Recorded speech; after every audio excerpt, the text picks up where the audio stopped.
Kisah teladan Utsman bin Affan.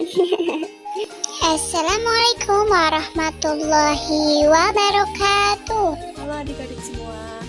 Pada kesempatan kali ini kita akan belajar mengenai keteladanan Utsman bin Affan.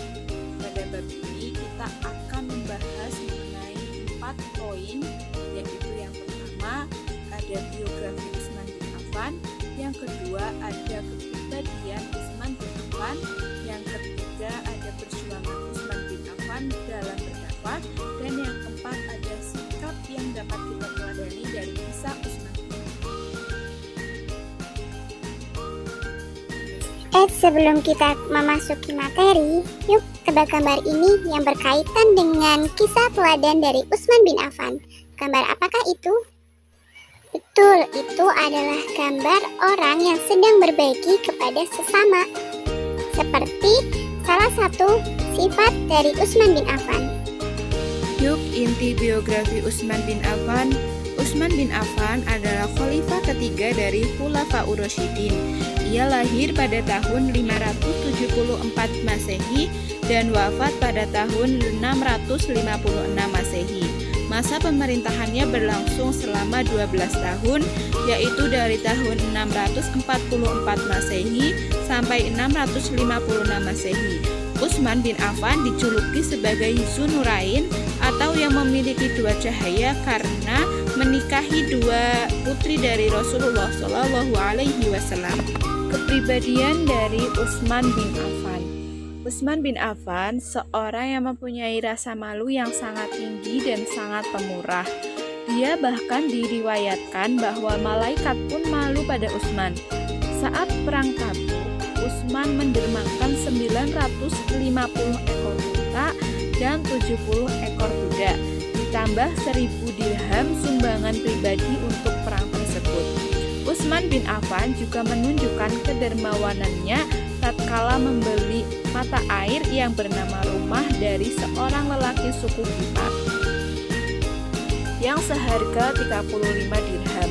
Mata air itu ia wakafkan untuk kepentingan rakyat umum. Pada masa pemerintahan Abu Bakar, Utsman juga pernah memberikan gandum yang diangkut dengan 1000 unta untuk membantu kaum miskin yang menderita di musim kering. Selama menjadi khalifah, Utsman bin Affan tentunya memiliki perjuangan dalam berdakwah.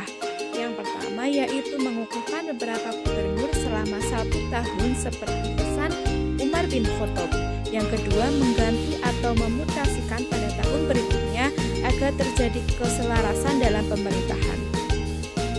Kemudian yang ketiga melakukan perluasan wilayah, membentuk angkatan laut yang berkemampuan tinggi, serta yang terakhir menyusun mushaf Al-Quran.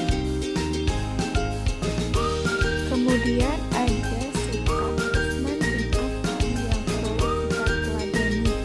Yang pertama yaitu malu.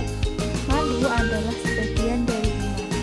Yang kedua adalah dermawan atau suka berbagi dengan sesama, dengan anak yatim maupun dengan orang yang tidak mampu. Yang ketiga ada jujur dan amanah. Yang keempat ada tawaduk dan rendah hati. Nah, setelah menyimak materi tadi, ada 4 materi, yaitu yang pertama biografi, yang kedua kepribadian, yang ketiga ada perjuangan, dan yang keempat ada sikap yang perlu kita teladani. Nah, yuk ceritakan kembali gambar yang ada pada layar ini. Yang pertama, jauh dari kata di kolom komentar ya, supaya kalian bisa lebih memahami dari materi yang sudah dijelaskan. Sekian materi kisah Utsman bin Affan, semoga bermanfaat. Assalamualaikum warahmatullahi wabarakatuh.